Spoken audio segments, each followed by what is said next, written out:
Ito yung mama. Oo. Ay, ito papay. Hi, guys.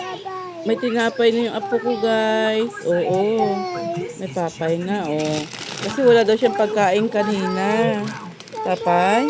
Oh, ito na, oh. Oh, kain tayo, guys. Oh, may pagkain na yung apo ko, no? Yan ang trabaho ng apo ko, oh.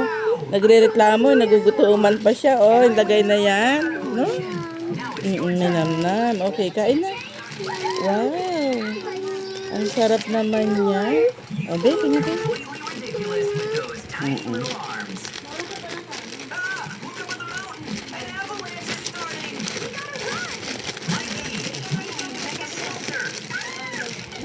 Wait lang, ha.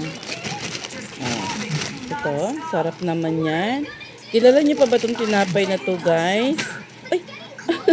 Kunin mo, apo. Kunin mo, anak, nilapag lang niya. Sige na, eat na. Wow. Ang sarap pa rin itong tinapay na to, no? Ay, magkakape ka. Okay. Kape tayo, guys. Oh, marunong siya magsawsaw sa kape pala nitong tinapay na to. Wow, ang sarap naman. Ang sarap naman niya. Oh, Mas malaki pa yung tinapay sa kanya, eh. Oh, magkakape ka. Pwede ba ito sa kape, Joy? Joy, pwede ito magkape? Ay, nagkakape na siya, oh. Kaya sausaw yung tinapay. Oh, kape tayo, guys, with tinapay.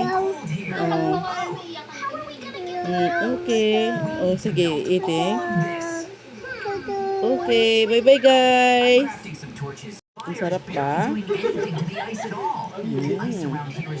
Tignan nyo, guys, nagkakape siya, guys. So, ayaw niya yung gatas kasi kape lang siya, oh. Wow. Ang sarap naman. Kilala nyo ba itong tinapay na to, guys? Nung araw, 5 piso lang ata to, 50 centavos. Ngayon, 5 piraso lang, guys. 120 na. No?